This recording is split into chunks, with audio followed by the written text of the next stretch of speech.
As a teenager, our next guest found herself living with her mom and siblings in a homeless shelter here in New York. As you can imagine, it was an unsettling time. Then she discovered an opportunity that would change her life, a sleepaway camp just for kids who are unhoused. Let's welcome Maria, along with Bev, the director of Camp Homeward Bound, and Dave, the executive director of Coalition for the Homeless. Thank y'all for coming. Thank you for sharing your stories. I'm going to start with you, Maria. Take us back to when you were unhoused. Take us back to what was going on. When I was 14, my family and I ended up in a family shelter in New York City. My family had experienced a drastic change from a happy home to a friendly routine to kind of like an odd, weird feeling. Eventually, you started walking into a building because it was in a home, so it was a building for us. You had to sign in, sign out. So it was a lot of routines But I remember this like it was yesterday. I remember my family would go walking back into the building, and we saw these two posters of Camp Homeward Bound getting promoted on the elevator, and I just saw kids being kids, kids swimming, kids playing guitar, and kids being fun. Yeah, kids having fun, and just being kids. And I immediately turned around to my mom and I said, "Mom, this is where I want to go. I want to be that kid." And my mom said, "Absolutely not." Yeah. So, it took me maybe days and maybe weeks to finally convince her, and she did finally say yes and signed us to camp. And, till this day, I'm very thankful that my mom did that. So thank you, Mom. Oh, my goodness. Okay, well, Dave and Bev, so tell us a little about how the camp got started. That'll be Dave. Sure, Kelly. So Camp Homeward Bound is one of 12 programs operated by the Coalition for the Homeless. We started back in 1981 when we brought a lawsuit that established the legal right to shelter in New York City that is still there today. So what we do today is two things. We try to fight to end, to address the systemic causes of homelessness, but we also operate all of these programs that help 3,000 to 4,000 homeless people every single day. And one of the first programs that we began was Camp Homeward Bound back in 1985 as the first summer sleepaway camp in the country that was designed just for homeless kids. Yeah. And it's, of course, completely free to the families of the kids that come to camp, and we've been running it that way now for 41 years. That's incredible. And I've been here for about 20 years, and I've directed other camps, and they've all been special, but this one has a really important place in my heart because of the kids that come up, these folks like Maria. Yeah. And it's in Harriman State Park. Our children are 7 to 15 years of age, boys and girls, and our mission really is oh my God, that looks magical. Yeah. Geez, yeah. I was a little younger there. Our mission is to give a safe, supportive, fun place for kids to get away from the stresses of shelter. Because as Maria was saying, it's just really hard, being a kid and not being able to have your friends come over because you're living in a shelter and that sort of thing. So we try to take away the stigma. Homeless isn't who they are. It's what happened to them. What's happening, It's really happening to them. So, and we've tried to make it a camp just like any other camp. We have swimming and boating, but we also have music with electric guitars and keyboards, and we have Pilates and, biking, archery, you name it, we have it. And it's really to expose them to a lot of different things and just let them get out of their comfort zone, try some Empower themselves in different Empower ways, them, too. absolutely, absolutely, Confidence. Well, Maria, you say you quickly felt like you found, like there was a space where you belonged. You like network of friends and everything, right? Yeah. Yeah. So again, when my family ended up in a shelter, you, as a teenager, as a 14-year-old girl, you kind of start losing that childhood and that confidence, and eventually your personality. Yeah. But once I was in camp and I did.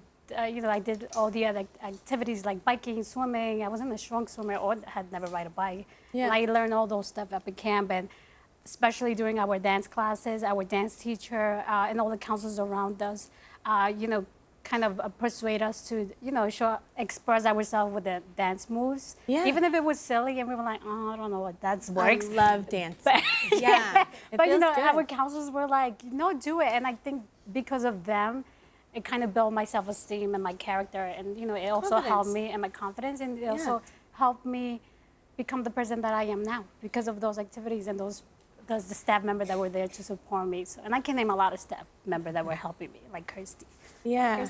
Yeah. No, it's a pivotal thing, I think, for any kid. Like, it's so important. I think y'all figured that out early on. It's so important that every kid has that opportunity for the extracurricular, because that's where you sometimes find that confidence and that empowerment, and like you kind of cultivate the person that you're going to become for the rest of your life. So Maria, You started as a camper 15 years ago, but you're still involved, right? Yes, like I said, when I first started at Camp Homeward Bound, I was 14. And, you know, once I aged out, I joined the program, Leaders in Training program.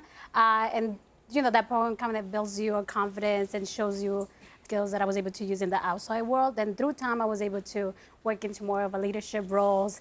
And I eventually started working with kids that were going through similar situations as I did when I was younger. And now, in the past few years, I'm happy to say that I'm a staff member of Coalition for the Homeless as a Camp Outreach Coordinator for Camp Homeward Bound. So Yeah, it's, you know, congrats. All from those posters on the wall. What do you want people watching to know about kids living in homelessness? Like, what do you want them to know? Well, a lot of people think that, you know, kids in camp or in shelters, actually in shelters, that they're mad about life or, you know, they're unstable, and that is not true. You know, there's so many kids out there in shelters now as we speak, and, you know, every kid has a dream and they have goals that they want to accomplish in life, and sometimes because of that label, you know, it holds them back emotionally. It did that with me. But, you know, once they go to camp, you know, camp offers them that opportunity, and it's kind of like that little kick that you need as a child. Yeah. And, you know, camp is, you know, eventually camp becomes a second home for them. And, you know, it's also a place where memories do last forever and dreams also do come true there. So Yeah. What's next for the camp? So we're always trying to grow. We have 120 kids a session now. We can't get more than that because we don't have space. So we try to increase our programs so they better serve the sort of needs of the kids today. And like I said, we've added Pilates and some fitness, and thank goodness they didn't have my dancing Which pickle. is so good for mental health too, and emotional. And just continue to be intentional about making sure that we know where the kids are, what they're needing, and what they're relating to. A couple of years ago, when we had all the new arrivals coming, the asylum seekers, I realized, oh my gosh, you know, half of our kids were speaking Spanish, so I had to make sure I was recruiting staff. So we're doing that all the time, and just we want this to be the best possible camp we can for the kids. And a friend of mine who's one of our donors and runs a private camp, he was visiting a few years ago, and he said, you know, Bev, this camp, any kid would love to come to this camp. And I'm 43 and it sounds fun. Yeah, you need to come up, you need to come up, Kelly. Yeah. And you know, that's wonderful, and that's what we want. When they come back and they're talking about what they did this summer, they can be just so proud and of themselves for having done all these things. So that's where we're going. We're just Oh my God, I feel like Katniss and Hunger Games. Yeah. Dave, you say that there's an even bigger goal for the camp, so it's not to exist, right? Exactly right. You know, we need to start with the idea that there's no reason for there to be mass homelessness in a country as wealthy as the United States. And so it's the coalition's goal to put itself out of business. We want to live in a country where we don't need the Coalition for the Homeless, where we don't need Camp Homeward Bound. Now, unfortunately, we're not quite there yet. Just tonight, there's more than 30,000 kids who are sleeping in homeless shelters in New York City. Now, think about that. That's appalling, and something that should really shame us as a society that we allow this to happen. 30,000 kids in shelters. And I don't want to bring things down, but it's going to get tougher in the year ahead. All of these federal cuts to housing, to health care, to food supports are going to lead. A domino effect. Yeah. It's a domino effect, and it's a zero-sum game. If you're spending more on food and health care, you can't pay your rent. So we're going to see more people falling into homelessness as the year progresses.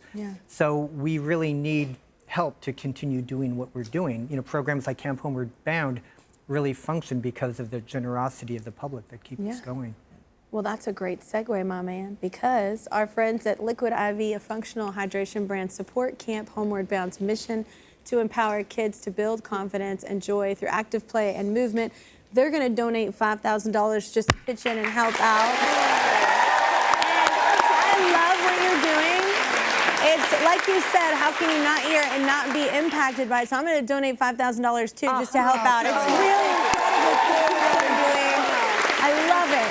It's such an important thing to keep these kind of camps and extracurricular activities in schools, like all of these things, to really empower and cultivate these people that are going to end up running the world one day, you know? So anyway, thank you so much for sharing your story, Maria, and thank y'all so much for what you're doing. Thank you, And Kelly. thank you, Kelly. No, absolutely. Thank you so much. Yeah.